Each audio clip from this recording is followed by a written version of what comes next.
Viewers, इस time पर अर्थ की हालत बहुत ही ज्यादा खराब थी। ग्लोबल वार्मिंग काफी बढ़ने की वजह से चारों तरफ नेचुरल डिजास्टर्स होते ही जा रहे थे। दिन में जला देने वाली गर्मी होती थी और रात के टाइम पर सारी जगह पर पानी भर जाता था। इसीलिए सारे लोग अपना काम रात को ही किया करते थे।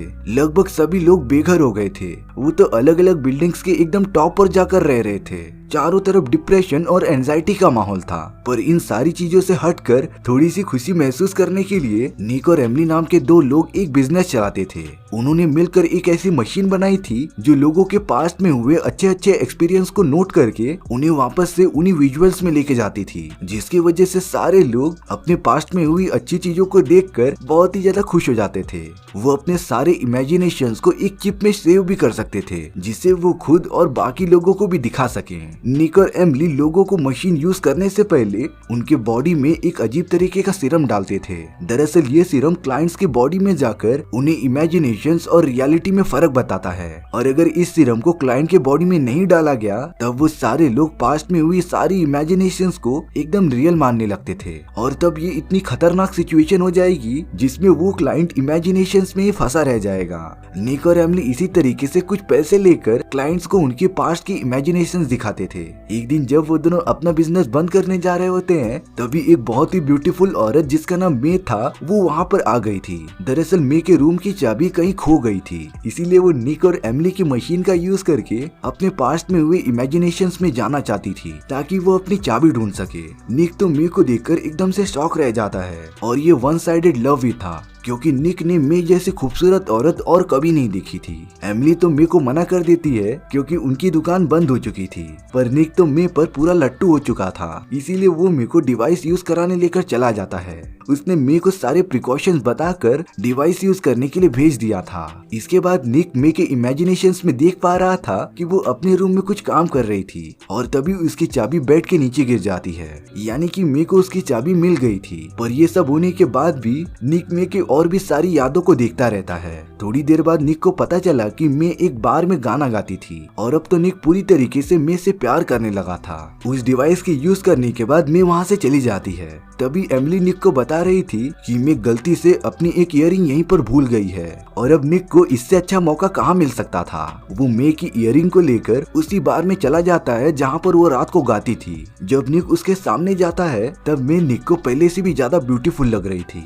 वो दोनों साथ में बैठकर कुछ बातें करते हैं और निक मे को उसकी इयरिंग भी लौटा देता है। मे तो निक से एक रिक्वेस्ट करती है कि वो उसे घर तक छोड़ दे, क्योंकि मे को रात में बहुत ही ज्यादा डर लगता था, और अब निक मे के साथ उसके घर पर जाने लगता है। वो दोनों साथ मिलकर एक बहुत ही अच्छा मोमेंट शेयर करते हैं। अगले दिन जब वो दोनों एक बेड पर बैठकर बातें कर रहे थे तब मे निक से पूछती है कि अगर वो उस डिवाइस में जाएगा कि वो अपनी कौन सी सबसे अच्छी इमेजिनेशन पहले देखेगा। ये सुनने के बाद निक तो एकदम सोच में पड़ गया था, और तब जाकर ये रिवील होता है कि निक अभी वही डिवाइस यूज कर रहा था, और अब तक जो भी हुआ वो निक के पास्ट में हुई इमेजिनेशंस थी। दरअसल कुछ ही महीनों पहले मे गायब हो चुकी थी, इसीलिए निक हर तरीका अपना रहा था मे को ढूंढने के लिए। निक तो पूरा परेशान ही हो गया था क्योंकि वो मे से सच्चा प्यार जो करता था। निक तो बार बार उस मशीन का यूज करता था और मे को ढूंढने के लिए छोटे छोटे क्लू का पता लगाता था। उस डिवाइस से बाहर निकलने के बाद निक और एमिली एक पुलिस स्टेशन में आ जाते हैं, जिसमें उन्हें एक क्रिमिनल से कुछ इन्फॉर्मेशंस निकालनी थी।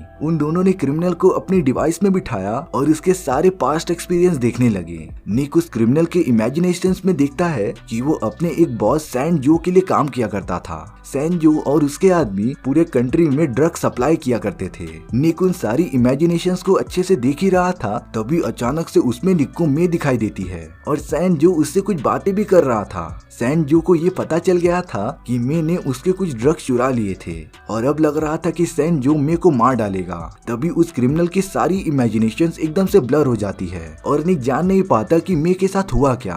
तो इन्हीं सारी बातों का पता लगाने के लिए निक अगले दिन सैन जो के यहाँ पर जाता है। निक तो अपनी गलत आइडेंटिटी बताकर उसके पब में घुस गया था, लेकिन सैन जो को तो ये सारी बातें पहले से ही पता थी। इसीलिए जब निक उसके सामने आता है तब सैन जो ने अपने सारे आदमियों को बोलकर निक को पकड़ के टॉर्चर करना स्टार्ट कर दिया था।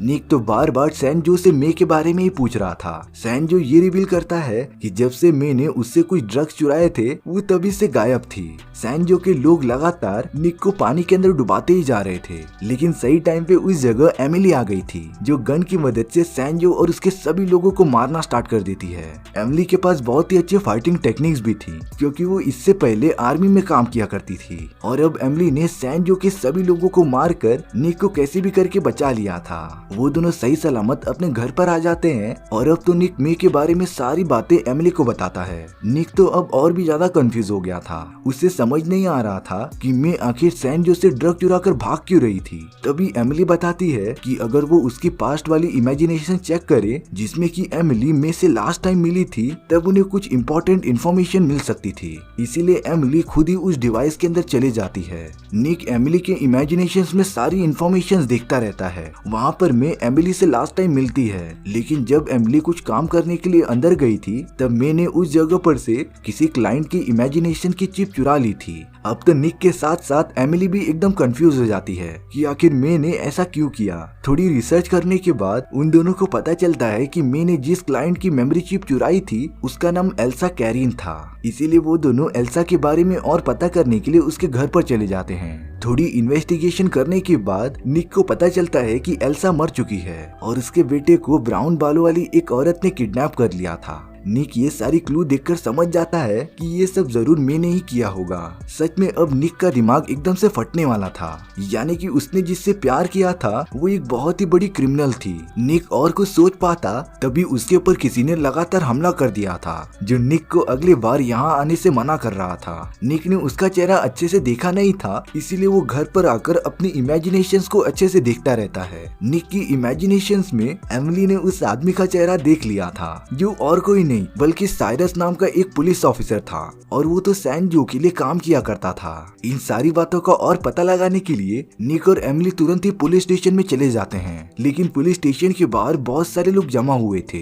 दरअसल एक बहुत ही बड़े बिजनेसमैन की मौत हो गई थी और अब उसकी वाइफ लिया और उसका बेटा तमायो बहुत ही ज्यादा अकेले हो जाते हैं। निक जब लिया को देखता है तो वो उसे पहचान गया था, क्योंकि लिया बहुत बार निक के पास आई थी उसका डिवाइस यूज करने के लिए। इसीलिए अब निक घर पे आकर लिया की सारी पास्ट इमेजिनेशंस देखने लगता है, जिसमें कि वो अपने हस्बैंड के साथ थी। निक ने साइड बाय साइड एल्सा की भी इमेजिनेशंस चालू कर दी थी, जिसमें कि वो अपने बॉयफ्रेंड के साथ बहुत ही अच्छा टाइम स्पेंड कर रही थी। तभी निक उन दोनों इमेजिनेशंस में एक अजीब चीज नोटिस करता है। उसे एल्सा का बॉयफ्रेंड और लिया के पति की आवाज एकदम सिमिलर लग रही थी, और तब जाकर ये रिवील होता है कि लिया का पति सैम एल्सा का ही बॉयफ्रेंड था, और सैम ने तो एल्सा से अफेयर करके एक बच्चा भी पैदा किया था। और तब जाकर निक को सारी बात समझ में आती है। दरअसल जब लिया के बेटे तमायो को ये बात पता चली कि उसके फादर का एल्सा के साथ अफेयर है, तो उसने साइरस को बोलकर एल्सा और उसके बेटे को मरवा दिया। इन सारी चीजों के बारे में गहराई में जानने के लिए निक लिया के पास चले जाता है। लिया तो निक के साथ भी एकदम कंफर्टेबल हो गई थी, लेकिन निक अपने इमोशंस पे काबू रखता है और वो तो लिया से सारी बातें पूछ रहा था। तभी वहाँ लिया का बेटा तमायो आ जाता है, जिसने सिक्योरिटी को बोलकर निक को पकड़वा लिया था।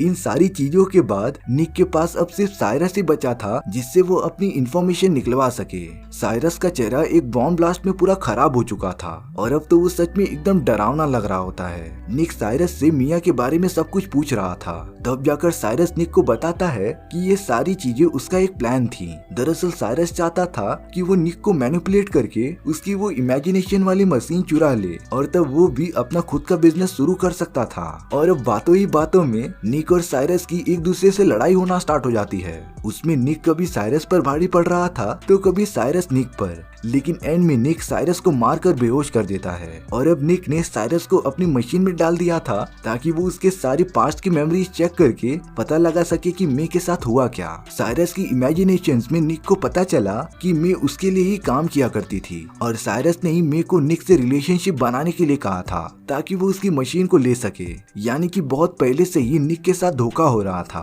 पर निक को ये तो पता चल गया था कि मे ये सारी चीजें मजबूरी में कर रही थी, क्योंकि साइरस ने उसे मारने की धमकी जो दी थी। साइरस की पास्ट इमेजिनेशंस को और देखने पर निक को ये भी पता चला था कि एल्सा को साइरस नहीं मारा होता है। मे ने साइरस को कत्ल करते हुए देख लिया था, इसीलिए वो एल्सा के इकलौते बेटे फ्रेडी को वहाँ से लेकर भाग गई थी ताकि साइरस उसके बेटे को कुछ न कर सके। मे ने तो फ्रेडी को एक सेफ जगह पर छुपा दिया था, पर अब अगले ही मोमेंट में साइरस मे से मिलता है और वो एल्सा एनिका के बेटे फ्रेडी के बारे में पूछ रहा था, लेकिन मे ने उसे कोई भी जवाब नहीं दिया। इन सारी चीजों की वजह से मे के माइंड के ऊपर इतना प्रेशर आ गया था ना कि मे ने सुसाइड कर लिया था। निक को ये सारी चीजें देखकर एकदम गुस्सा आ रहा था और अब तो वो साइरस को तड़पा तड़पा कर मारने वाला था। निक ने साइरस की वो इमेजिनेशंस एक लूप में डाल दी थी जिसमें उसे सबसे ज्यादा पेन हो रहा था, और वो इमेजिनेशन थी जब साइरस का फेस पूरी तरीके से जल गया था और अब साइरस उस इमेजिनेशन को बार बार सोचते जा रहा था। निक ने तो साइरस के बॉडी में वो सीरम भी नहीं डाला था जिससे कि इंसान इमेजिनेशन और रियलिटी में फर्क कर सकते थे, और अब साइरस इमेजिनेशन में हुई सारी चीजों को रियल मानने लगता है जिससे कि वो जिंदा लाश बन गया था। और इस तरीके से निक ने अपने प्यार के लिए साइरस से बहुत ही बुरी तरीके से बदला लिया। इसी के साथ हमारी ये कहानी यहीं पर खत्म हो जाती है। सो व्यूअर्स, आपको ये स्टोरी कैसी लगी प्लीज कमेंट सेक्शन में बता दो, और अगर आपको मेरा एक्सप्लेनेशन 1% भी अच्छा लगा होगा ना तो वीडियो को लाइक एंड चैनल को सब्सक्राइब जरूर कर देना, क्योंकि सच में इससे मुझे काफी ज्यादा मोटिवेशन मिलेगा आपके लिए इसी तरीके की मजेदार स्टोरीज ढूंढ कर लाने के लिए। तो मिलते हैं नेक्स्ट वीडियो में, सी या।